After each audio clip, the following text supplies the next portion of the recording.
Entering the Cosmic Womb, an ayahuasca trip report by East Forest, uploaded to earwid.org July 19, 2009.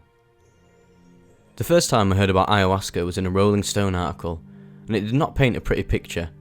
Sitting blindfolded in a dark room, puking into buckets, and wearing adult diapers. I suppose in an attempt at journalistic fairness, the author talked about both the psychedelic wonders of the experience, and also the corridors of hell. I found the article terrifying. A year or so later, a close friend of mine had his own experience of the spirit vine, and upon telling me about his beautiful adventures, he continually prodded me with, "When are you going to drink ayahuasca?" In my mind, it wasn't soon, but now at least I had an invitation. Through my ongoing spiritual journey, I learned more about the grandmother, and after about 2 years of education, I decided it was time for a visit. I asked my friend if he could help arrange an upcoming session, and 2 months later, I found myself in an ayahuasca healing ceremony with a Peruvian shaman direct from the Amazon. I arrived at the temple about an hour or so before the ceremony was to begin. There were 20 total participants, and everyone was setting up little beds, mattress pads, blankets, pillows, personal power objects, and everyone had a small white bucket for purging into. Another first-timer friend of mine accompanied me for the journey. The group was arranged in a U-shaped circle, and with not much room left, so my friend and I arranged ourselves at opposite ends of the U, with the shaman between us.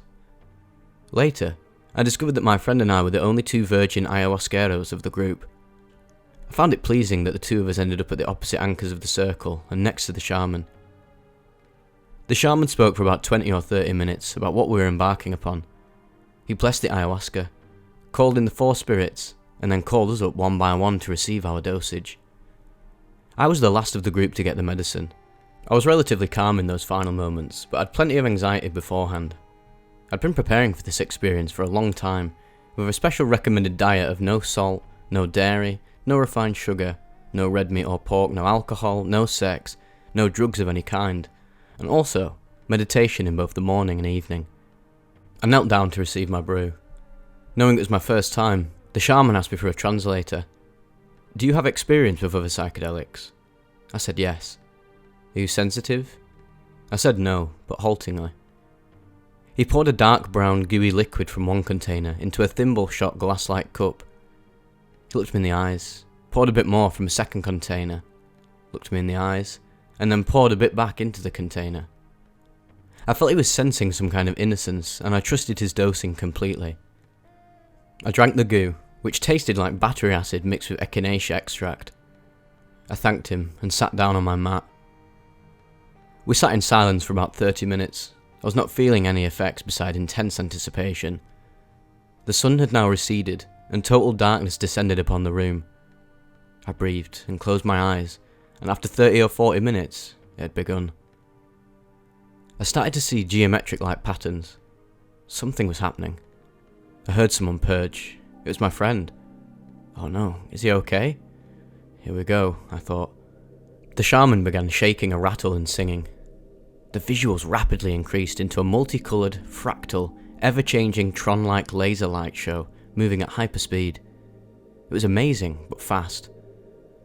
Soon, I felt a buzzing of energy around me that was incredibly strong. I got very hot and uncomfortable. I was sweating profusely and I couldn't find relief. It was just too hot. I began to accept the fact that I would likely have to throw up. I was having a hard time with it. I reached in the darkness for my little white bucket and put it between my legs. As the buzzing grew and against the cacophony of the light show, I heard a voice, a cheerful little spirit, and it said, "Okay, so we're going to do this, and it won't be that bad. And after it's over with, things are just going to be great. Are you ready?" I mumbled a weak, "Okay." The voice added, "No, don't think about it too much, we'll just get it over with. Okay, here we go." And then I purged. Considering I had been fasting for the previous 24 hours, all that came up was the same ayahuasca battery acid and a little bit of water. It came out in an explosion of colours and a wild burst of energy. I heaved as much as I could, tried to clean myself up, and lay back down in a fetal position with my puke bucket as my new best friend. I lay there on my side and entered hyperspace, the absolute. I immediately felt better. One of the 3 sitters in the room changed out my bucket. It was so strong. A muscular force that was lifting me into another dimension. I had no idea where we were going next. I just focused on my breathing. Long, slow breaths, in through the nose, out through the mouth. This was my lifeblood. My meditation practice before the journey was invaluable. Being able to continually return to my breath and release thoughts helped steer the balance of my sanity. The more I was able to breathe with total purity, without thought or judgment, the more I slipped into ecstatic enlightenment. I could feel little flittering, floating, elf-like creatures buzzing around me and pulling away layers of beauty. The music was beautiful as well, and the shaman was seemingly everywhere. Sometimes I would sing along with his songs to help regulate my breathing. I would hang on to his singing like a life preserver in a stormy ocean. His rhythm was incredible. He would sing a song and then stop for what seemed like long stretches of time when I could forget there was any music before at all.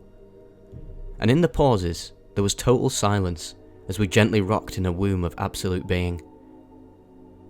I felt we were in a hall or pantheon of cosmic peace and wisdom, an infinite space of pure thoughtless being. All 20 of us were there together, all absolutely in the same space, all breathing together, in and out. It was incredible. A room of souls just hanging out in this timelessness, purring and utterly connected. If someone was in need, in pain or purging, we would breathe for him or her and bring the individual back into the space. I realised that we were taking turns breathing for one another. We took turns at many tasks, looking after one another, so we could all do the work that needed to be done. I found this to be a poignant model for building community on planet Earth, each of us taking care of one another, taking turns, trading, sharing, not waiting or expecting, pure giving.